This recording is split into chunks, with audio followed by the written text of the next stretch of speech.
Polres Manokwari berhasil mengungkap identitas mayat di Pantai Cokran.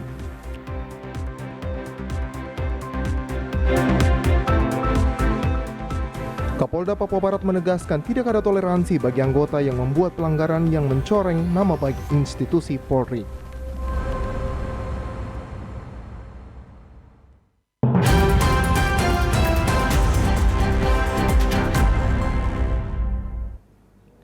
Selamat petang saudara, berita Papua Barat hari ini kembali hadir menjumpai Anda edisi Rabu 3 Agustus 2022. Sejumlah informasi dari daerah di Papua Barat akan kami hadirkan untuk Anda. Bersama saya Esti Ika, inilah Papua Barat hari ini selengkapnya. Pemirsa, Kapolda Papua Barat Irjen Pol Daniel Tahimonang Silitonga menegaskan tidak ada toleransi bagi anggota yang membuat pelanggaran yang mencoreng nama baik institusi Polri. Penegasan itu disampaikan Kapolda Papua Barat saat melakukan kunjungan kerja pertamanya ke Polres Sorong Kota, sekaligus bertatap muka bersama tokoh agama, tokoh adat, dan tokoh masyarakat pada Selasa 2 Agustus 2022. Daniel menyebutkan kasus yang menjerat Kompol CB yang ditangkap Badan Narkotika Nasional BNN Papua Barat akan diproses secara hukum. Kapolda menjelaskan pihaknya masih menunggu hasil pemeriksaan Kompol CB yang sementara dirampungkan BNN Papua Barat. Setelah hasil pemeriksaan itu diperoleh, pihaknya akan melakukan sidang kode etik untuk menentukan nasib Kabak Ren Polres Sorong Kota. Kapolda Papua Barat Irjen Polisi Daniel Silitonga telah memerintahkan BNN agar memproses secara hukum yang bersangkutan dengan hukuman yang sesuai, karena yang bersangkutan telah mencoreng institusi kepolisian Republik Indonesia. Saya sudah perintahkan secara tegas untuk diproses secara hukum. Nah, saya selalu sampaikan kepada semua anggota saya bahwa anggota kepolisian itu harus menjadi contoh. Jadi kalau mereka mencoreng nama baik Polri, maka saya kira harus dikasih hukuman dan harus ditindak. Nah, ini nanti diproses kalau memang nanti sidang kode etiknya harus diberhentikan dengan tidak hormat, ya saya kira saya mendukung. Ya.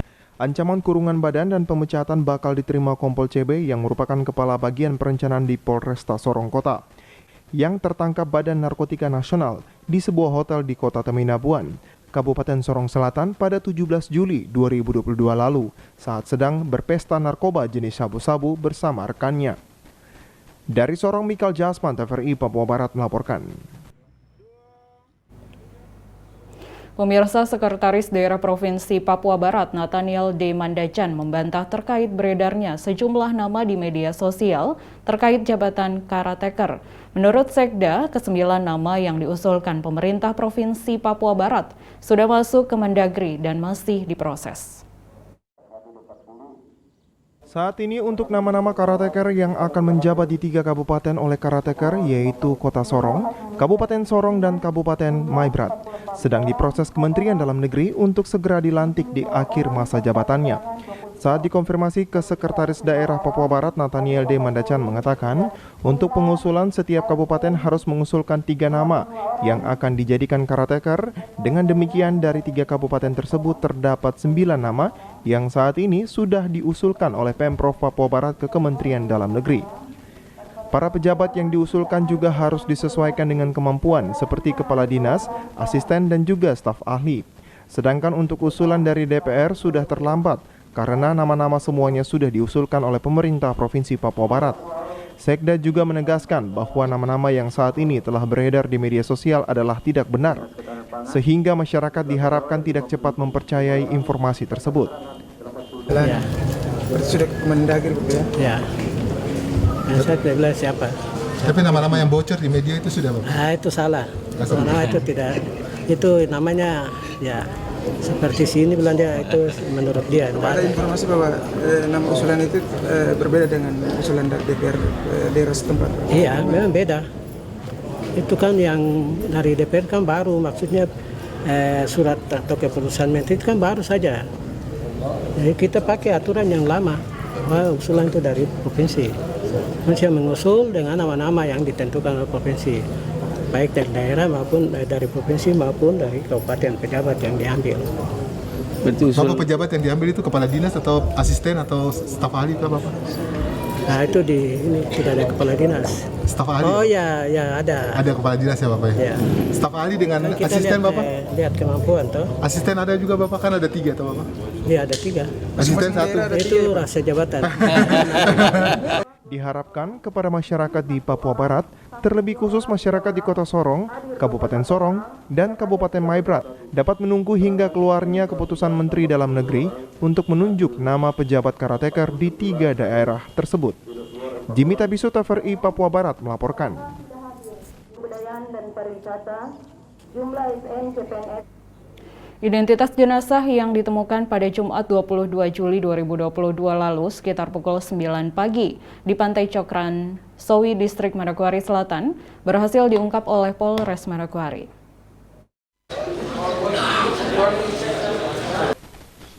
Identitas mayat itu diungkap pada saat press release di halaman Mapolres Manokwari dengan menghadirkan sejumlah barang bukti yang ditemukan di sekitar lokasi dan didampingi langsung keluarga korban.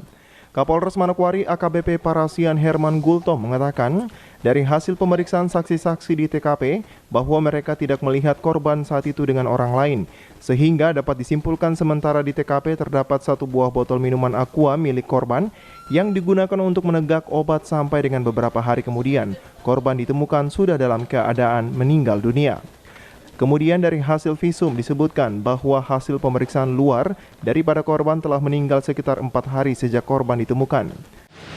Hasil dari pemeriksaan TKP, saksi-saksi yang ada menyatakan bahwa saya tidak ada yang melihat korban bersama orang lain di TKP, korban sendirian. Kemudian dari obat dan botol aqua dapat disimpulkan sementara, dapat diduga sementara bahwasanya korban di situ menenggak obat ya, menenggak obat di situ di TKP tersebut sampai dengan beberapa hari kemudian korban ditemukan di TKP. Kemudian hasil visum et repertum sudah dimintakan dan dari hasil memang disebutkan bahwasanya hasil pemeriksaan luar daripada korban setelah adanya dekomposisi itu pembusukan ya. Setelah adanya pembusukan karena korban dari rentang waktu terakhir saksi melihat ataupun saksi dipamiti oleh korban sampai dengan ditemukan itu ada rentang sekitar 4 hari. Gultom mengatakan di TKP telah ditemukan barang bukti berupa 1 unit motor Yamaha Vino berwarna biru, helm INK, sepasang sendal jepit, beberapa jenis obat dan 1 botol air mineral. Kemudian handphone, helm, kendaraan, obat ada di sini. Handphone ya, ini handphone dan kertas wasiatnya. Demikian. Kapolres menyampaikan dari keterangan dokter, korban atas nama Jeffrey Cray, umur 34 tahun, telah menjadi pasien sejak tahun 2021 dan didiagnosa mengidap penyakit menahun sehingga harus meminum obat secara rutin. Natalindo Kerwait, TVRI Papua Barat melaporkan. Jumlah kasus COVID-19 di beberapa wilayah Provinsi Papua Barat kembali meningkat, yaitu Kabupaten Manokwari menempati peringkat pertama dengan jumlah kasus aktif sebanyak 11 kasus, disusul Kota Sorong dan Kabupaten Sorong. Di awal bulan Agustus, kasus COVID-19 di wilayah Provinsi Papua Barat kembali mengalami peningkatan. Sesuai data dari Satuan Tugas COVID-19 per tanggal 1 Agustus tahun 2022, sebanyak 57 kasus aktif. Ketua Tim Gugus COVID-19 Papua Barat Derek Abnir mengatakan, jumlah kasus COVID kembali mengalami peningkatan. Paling tinggi di Kabupaten Manokwari yang menempati peringkat pertama dengan 13 kasus. Kemudian Kota Sorong 11 kasus, Kabupaten Fakfak 10 kasus, Kabupaten Sorong 10 kasus, dan Kabupaten Teluk Bintuni 8 kasus. Derek menyebutkan peningkatan di 2 kabupaten ini karena tingkat mobilitas penduduk sangat tinggi, sehingga penggunaan masker sudah mulai diabaikan oleh masyarakat saat berada di tempat umum. Kasus aktif masih Manokwari. Manokwari menduduki peringkat pertama, kemudian Kota Sorong,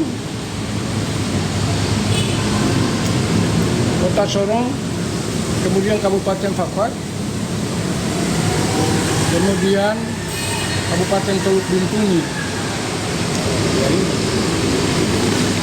Jadi dua daerah yang mempunyai mobilitas penduduk paling banyak ini, Manokwari dan Kota Sorong, masih menduduki peringkat pertama dalam kasus aktif. Nah, indikasinya apa? Kalau dengan data seperti ini, indikasi yang kita baca apa?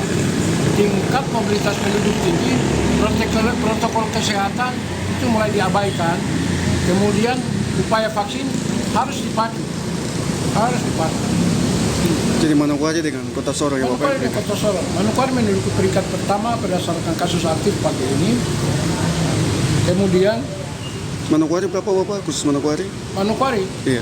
Sampai dengan tadi pagi ini kasus aktif kita di Papua Barat 57. 57. Dari 57 ini dua daerah yang menduduki peringkat kategori tinggi. Yang pertama adalah Kabupaten Manokwari, kemudian Kota Sorong, kemudian Kabupaten Fafak dan Teluk Bintuni.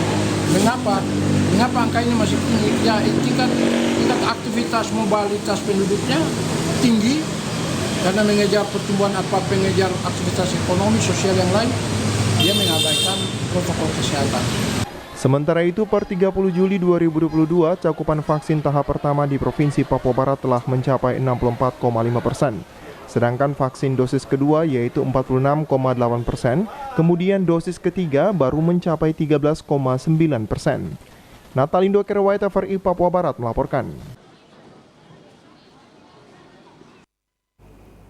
Informasi selanjutnya akan hadir setelah jeda berikut ini, tetaplah bersama kami.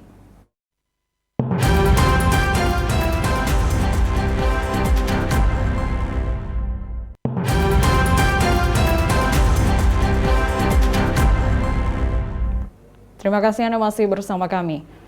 Penilaian tanah yang dilakukan tim appraisal terhadap tanah seluas 20 hektar yang akan dihibahkan Pemda Teluk Bintuni untuk pembangunan Makobrimob Bintuni sudah final. Pengumuman hasil penilaian tim appraisal ini digelar di Balai Kampung Banjar Ausowi, Distrik Manimeri, Selasa kemarin, yang dihadiri Forkopimda, pihak otoritas pertanahan, aparat kampung, serta warga penerima manfaat. Saat memberikan arahan, Bupati Teluk Bintuni Petrus Kasihiu menyampaikan apresiasi kepada seluruh pihak, terutama para pemilik tanah yang sudah bersabar menunggu hasil penilaian. Lebih khusus, Bupati mengapresiasi warga yang rela melepas tanahnya guna mendukung pembangunan di Kabupaten Teluk Bintuni. Sembari mengapresiasi, Bupati pun menghimbau agar warga mengikuti setiap proses yang diatur pemerintah, agar pembangunan Makobrimob bisa segera dilaksanakan. Maka itu saya sangat menghargai masyarakat adat, masyarakat pemilik wilayah tanah yang bersedia melepaskan. Walaupun pemerintah punya uang, tapi kalau tidak ada tanah, mau bikin apa? Tidak mungkin kita tinggal di bulan atau di angkasa. Tapi atas kerelaan itu pemerintah menghargai, sehingga pemerintah akan memberikan imbalan yang seimbang dan setara dengan hak-hak yang masyarakat adat punya, yang akan dilepaskan untuk kepentingan pemerintah atau kepentingan pembangunan. Itu yang saya ingin sampaikan. Maka itu kami hadir semua, saya, Ketua DPR, semua institusi ada yang lengkap untuk memberikan, menjadi saksi. Kami hadir sebagai saksi atas proses yang berjalan, supaya semua bisa menerima dengan rasa gembira, rasa puas, itu intinya.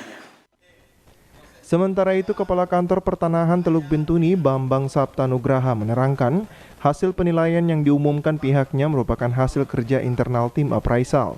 Artinya, Nugraha menjelaskan, seluruh penilaian yang dilakukan tidak ada intervensi pihak lain, termasuk pihak pertanahan. Meski begitu, proses penilaian tersebut telah sesuai prosedur aturan pertanahan yang akan memberi efek positif kepada semua pihak yang berkepentingan. Secara umum, nanti kita totalnya aja dari 9 bidang yang diganti untung, nanti total berapa saya bacakan. Nah, nanti setelah ini, nanti masing-masing penerima, nanti ada petugas kami, teman-teman kami yang akan memberikan penjelasan. Gitu Pak ya. Jadi secara total, dari 9 bidang itu sekitar 5,8 miliar Pak.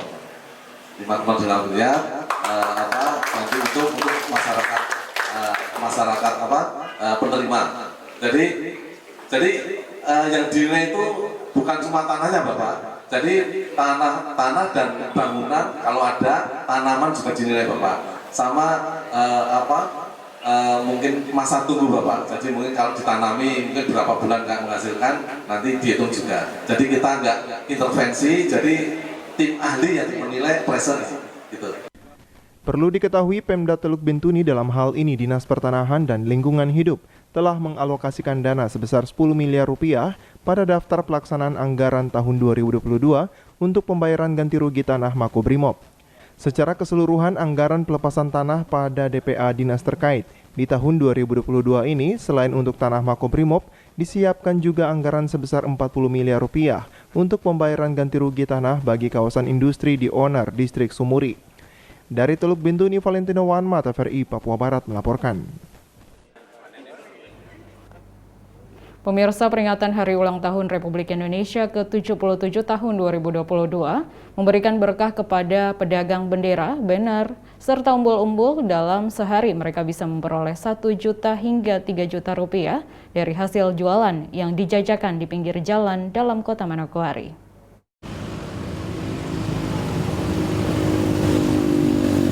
Sejak bulan Juli 2022, para pedagang ornamen merah putih sudah bermunculan dalam kota Manokwari. Umbul-umbul warna merah putih, bendera merah putih, bendera dengan logo Garuda, serta ornamen merah putih lainnya dibentangkan di sepanjang sudut kota Manokwari. Beberapa pedagang yang ditemui TVRI di sekitar Jalan Condronegoro mengatakan, tahun 2022 antusias belanja masyarakat di ibu kota provinsi Papua Barat sangat tinggi. Karena sejak bulan Juli, dalam sehari bisa terjual puluhan bendera dan juga umbul-umbul. Wawan, pemuda 28 tahun warga Manokwari yang melanjutkan usaha keluarganya sejak tahun 2015 mengatakan, dibandingkan tahun kemarin, saat ini antusias masyarakat membeli ornamen merah putih sangat tinggi. Dalam sehari ia bisa meraup keuntungan sekitar 700.000 hingga 1.500.000 rupiah. Sekarang ini alhamdulillah sekarang kalau kemarin kan agak sepi juga karena Covid juga tuh, alhamdulillah sekarang ada juga tuh. Ramai ya? Ya alhamdulillah. Kalau yang jualan tertentu juga, tertentu ya. Kisaran berapa? Kadang 700, 1,5 juta, itu juga kadang juga itu juga tuh. Kadang enggak ada 100. Buat makan saja, alhamdulillah, syukuri saja. Hal yang sama juga disampaikan Heri Susanto, pria 42 tahun yang merupakan pedagang musiman dari Bandung, memilih berjualan di Manokwari sejak tanggal 13 Juli 2022. Heri mengatakan tahun 2022 pembelinya sangat ramai. Dalam sehari bisa terjual kisaran 10 hingga 100 buah dagangannya. Ia menambahkan antusias pembeli saat ini seperti tahun 2017 lalu, di mana ia bisa menghasilkan banyak keuntungan. Dalam sehari ia bisa mendapatkan keuntungan 2 hingga 3 juta rupiah. Ramainya kayak semacam si pembelinya tuh borongan-borongan gitu. Jadi nggak 1-2, sekali yang beli tuh kayak yang 10, 20, bahkan ada juga pernah yang beli nyampe 100 biji. Juli udah buka di sini, Dalam sehari bisa menghasilkan berapa? Bisa berapa yang terjual kira-kira pendapatan? Kemarin nggak tentu sih Pak. Ya kita dapat lah sehari 2 juta, ada 3 juta, paling begitu. Tapi tiap hari gitu ada aja. Saya suka sama orang Papua, antusias untuk tahun ini tuh buat beli bendera, buat ngerayain 17 Agustusan. Untuk barang yang dijual seperti umbul-umbul, banner, background, bendera ukuran kecil hingga besar, dengan harga yang terendah Rp5.000 hingga yang tertinggi pada kisaran Rp300.000. Jimmy Tabiso, TVRI Papua Barat melaporkan. Saudara, tuntas sudah perjumpaan kita dalam Berita Papua Barat hari ini. Mewakili seluruh kerabat kerja yang bertugas, saya Esti Ika pamit undur diri dari hadapan Anda. Terima kasih atas kebersamaan Anda dan sampai jumpa.